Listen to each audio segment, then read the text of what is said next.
자, 누앙사 해설 한번 시작해 볼게요. 오늘 지금 저녁에 수업 많이 마치고 해가지고 왔더니 얼굴도 엉망이고, 이거 좀 가리고 해야 될 것 같은데, 뭐, 그냥 까겠습니다.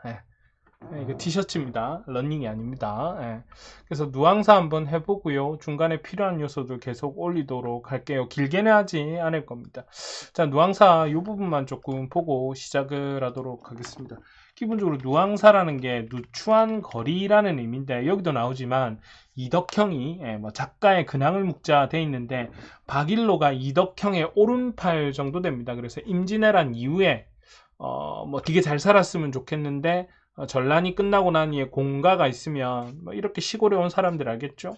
공보다는 과를 좀 챙기게 되고 더불어서 전쟁이 끝나고 나니까 궁핍한 삶을 살게 됩니다. 그래서 궁핍한 곳에서의 어떤 이야기인데 생각해 보시면 이렇게 생각하셔야 돼요. 뭐 내용을 다 하진 않을 건데 압축을 해보면 궁핍한 현실인데 배고파요 임금님 박유이라는 순간 작품으로 나올 수가 없겠죠. 궁핍하지만 뭐한다. 유학자의 어떤 모습을 지키겠다. 그래서 주제는 이미 정해졌습니다. 빈이 무원. 가난할 빈자죠. 가난하지만 무원. 원망하지 않는다. 안분지족. 현재에 만족하고 안빈낙도. 가난하지만 도를 지키는 모습이다. 그래서 이러한 부분들을 깔아두고 작품을 보시면 좀 편할 겁니다. 자, 그래서 디테일은 조금 보시고요. 요거 한번 가보죠. 그래서 내가 또 쑥 넘어가고 필요한 거 한번 보겠습니다. 어리석고 우월하신 이내보다 더한 사람이 없다. 기륭화복을 하늘에 묻혀두고 운명적으로 그냥 놔두고 나는 가난한 곳에서 초막 작은 집을 지어두고 풍조우석에 썩은 집이 섭이 돼요. 여기서 나오는 거 보면 풍조우석 바람과 비가 올 때 집이 이제 뭐지 그 땔감이 썩어서 이 아이를 땔감으로 쓰는데 셔호밥 닷폭죽 되게 중요합니다. 초란 음식을 겨우 만드는데 물이 많이 짚에 묻어 있으니까 수증기가 많이 나오는 거죠. 그래서 살짝 데인 숭늉에 그냥 빈배를 속일 정도로 요 앞에 내용은 찾아보시면 뭐하다 가난한 현실을 말하고 있습니다. 근데 여기서 이 사람의 의지가 나타나는 게 생애가 이러하더라도 장부의 큰 뜻을 옮길 수는 없다. 안빈일념, 가난하지만 하나의 마음, 즉 뭐다? 유학자로서의 마음을 그대로 가지고 있고 수의, 옳은 뜻으로 살려고 하는데 날이 가면 갈수록 힘들다. 오케이, 즉 현대 힘든 상황을 이야기하는 거죠. 가을이 부족한데 곡식을 거둔 가을이 부족한데 봄이라고 여유가 있겠는가? 주머니가 비었는데 술병에 술이 있겠는가? 빈곤한 인생이 천지간에 나뿐이라. 나뿐이로다도 될 것이고 혹자 해석에 따르면 나뿐이겠느냐 뭐 이런 식으로 위안한다는 해석도 있는데 여기서 나뿐이로다라고 했습니다. 기한이 절신하다. 그래서 배고픔과 추위가 몸을 끊을 것 같지만 여기서 중요합니다. 일단심 뭐다? 우국 충정 임금님 아리가또 하면 안 되지. 임금님 충성 이런 이야기. 분이망신 즉 의에 분발하며 내 몸을 잊어 죽어서도 어떻게든 나라를 지키겠다는 마음을 가지고 우탁우랑인데 일종의 군대 더블백 뭐 군대 배낭 정도 생각하시면 됩니다. 군대 배낭에 이런 마음을 집어넣고 병가오제 즉 전쟁 5년 동안 임금에게 감사한 마음 혹은 임금에게 감사한 마음이랍니다. 그 죽음을 감수하겠다는 마음, 요 마음을 가지고 이시서편 시체를 밟고 몇백 전을 치렀는고 전쟁을 했던 거죠. 잠깐 과거 회상이 나옵니다. 그래서 이 와중에 일신이 내 몸이 여유가 있어 우리 집을 돌봤겠는가. 일로장수 노주분을 잃었다. 그래서 나의 늙은 종이 있는데 임진왜란 때 그 노비문서가 불타고 어떤 계급 구조가 박살이 나게 됩니다. 이 와중에서 자신의 어떤 그 종들이 나 노비문서 없어요? 난 당신 노예 아닙니다. 이런 식으로 보이는 거고요. 그런 상황에 누가에게 물어서 뭐 농사를 짓고 봄인 줄 알겠느냐. 그 밑에 똑같습니다. 신야경수 농상경홍을 천한테 할 리 없지만은 농사를 천하다 할 리 없지만 내가 암으로 가려고 해도 이게 중요합니다. 이 사람이 전쟁을 이제 지나서 농사를 지으려고 하는데 소가 있어야 됩니다. 자, 소를 빌리러 갑니다. 근데 여기서 뭐 하겠습니까? 네. 소를 빌리지 못하고 실패하게 되죠. 그러면 이제 여기서 포기해야 되는데, 이 포기가 다른 포기가 아니라 뭐다? 농사는 포기하고 그냥 뭐다? 자연 속에서만 살아간다. 그래서 낚시하고, 선생님 낚시하고 농사가 어떻게 달라요? 라고 하면, 농사는 구체적인 농경 행위가 될 거고, 이 낚시 같은 경우는 그게 아니라 잡는 고기를 잡는 수렵, 어로 행위잖아요. 그러면 원래 농사를 통해서 무언가를 만드는 행위들은 노동으로 보고, 어로 행위 같은 경우는 그냥 있는 그대로를 잡아내니까 유유자적한 삶 혹은 욕심 없는 삶을 이야기할 때 낚시를 이야기하게 됩니다. 뭐 그물로 잡는 게 아니에요. 대나무 같은 거 이제 쪼개가지고 낚싯대 하나에서 걸리면 먹고 아니면 굶고 이런 거죠. 다이어트 하겠네요. 자, 그래서 이런 상황에 물이 좀 있었다. 그래서 소가 없어서 깝깝했는데 생각해보니까 소 한 번 빌려주마하고 엉성하게 하는 이웃집 사람의 이야기가 있어서, 자, 여기 되게 중요합니다. 다리 없는 황혼에 허위허위 달아가서, 내신에 잘 나오는 거 허위허위. 자, 음성상징어인데 이 사람이 이제 자태가 나오죠. 허위허위 뭐다?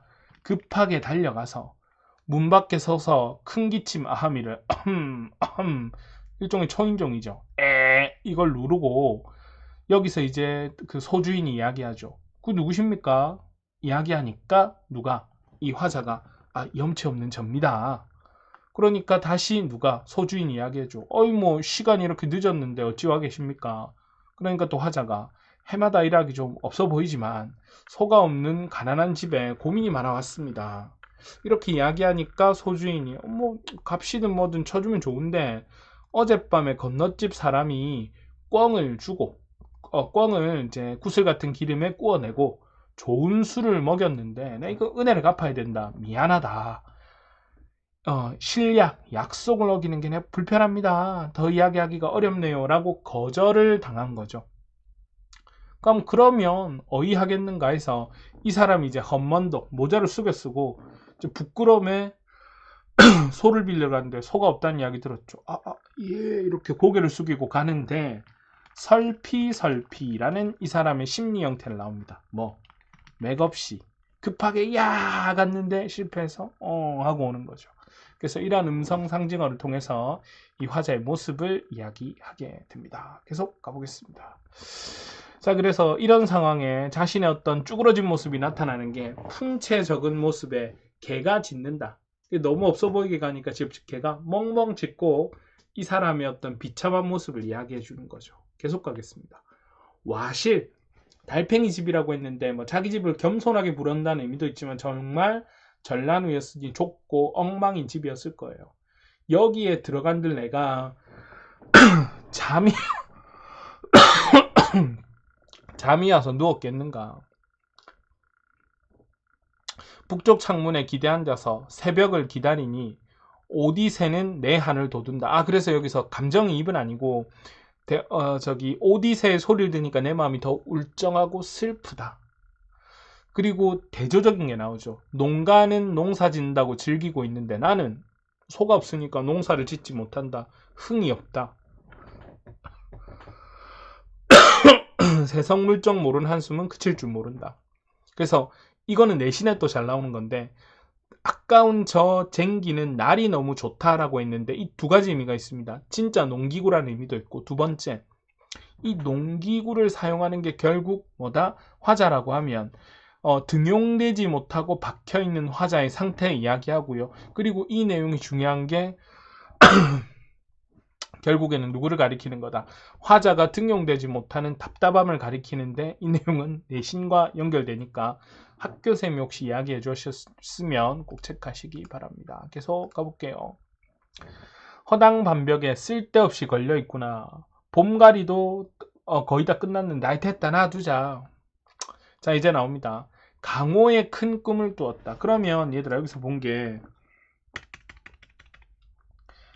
강호의 큰 꿈은 딴 게 아니라 자연 친화하면서 유교적 신념을 유지하려고 하는 모습인데 이러한 꿈을 꾸었는데 매우 오래되었다. 먹고 사는 게 위로하여 힘들어서 잊었다. 천피기욱한데. 그래서 냇가를 바라보니까 대나무가 많구나. 나 같은 사람이 많을 겁니다. 그래서 유비군자들아, 낚싯대나 하나 빌려도 나 노화 깊은 곳에 명월청풍, 이 자연이죠. 자연의 벗이 되어서 임자 없는 풍월강산에 절로절로 늙으리라. 그래서 여기서 중요한 건 임자 없는 풍월강산, 명월청풍, 전부 뭡니까? 자연을 가리키는 말이고요. 그 다음에 떴습니다. 백구, 갈매기가 되는데 자연과 내가 하나가 된다. 뭐 물알체가 되겠죠. 무심한 백구야, 오라 하며 말라 하랴, 다툴 리 없는 것은 이것뿐인가 여기노라. 그래서 자연 속에서 다툼 없이 늙어가고 싶다. 이런 욕망이 나오죠. 무상한 이 몸에, 보잘것없는 이 몸에 무슨 뜻이 있으리마는 두세 일억 반론을 다 묵혀 던져두고, 작은 밭도 이제 못 갈게 돼서 그냥 던져두고, 있으면 죽이요 없으면 굶을 망정, 남의 집 남의 것은 전혀 부러워하지 않는다. 오케이. 내가 가난하고 그 다음에 이러한 것들이 싫다고 여겨서 손을 헤아리다 물러가며, 그러면 가난이 의인법이 되어서 야 가난 저리가 이렇게 이야기하는 거고요. 누구도 공명이 좋다고 오라 뭐겠는가, 의인법이죠. 인간이 어느 일이 명밖에 생겼겠는가. 그래서 운명론적 사고관 혹은 세계관을 가지고 주제와 연결된 단어, 다시 뭐다? 비니무원, 가난하지만 뭐하지 않는다, 원망하지 않는다. 좋은 말이죠. 내 생에 일하는데 서러운 뜻은 전혀 없다. 그래서 뭐하겠다? 단사표움, 그래서 소박한 어떤 음식도 족하게 여기고 평생 큰 뜻이, 자 단사표움하고 반대되는 게 뭐다? 옴포죠. 옴포이 전혀 없다. 태평천하의 충효로 이를 삼아 화형제 신붕우, 유교적 정서입니다. 형제끼리 친하고 신붕우, 친구를 믿고 이러한 것이 그르다 할 게 무엇이 있겠는가. 그래서 그 밖에 남은 일은 주로 속세의 일이 되겠고, 그래서 뭐 하겠다. 그렇죠. 비니무원하고 이런 욕심하고 욕심이 아니라 비니무원의 마음과 연계해서 화형제 신붕우하고, 그리고 뭐하다? 충과 효라는 유교적 정서를 가지고 자연 속에서 욕심 없이 살겠다. 뭐 타이에 의한 거긴 하지만 이들의 모습이 나타나 있죠. 예. 그래서 누앙사의 뜻은 결국 이런 겁니다. 누추하고 가난한 상황과 이런 상황에 처해 있지만 뭐 하겠다? 자신의 의지를 가지고 유교적 정서를 딱 지키고 제대로 살아가겠다고 하는 모습이 튀어나오는 겁니다. 오케이? 네, 그렇게 정리하시고요. 조만간 또 미팅하게 되면 자료 나눠 드리도록 하고, 기본 해석 필요한 요소들하고 보고 꼭 체크하시기 바랍니다. 짧게 하고 여기서 마칠게요. 안녕.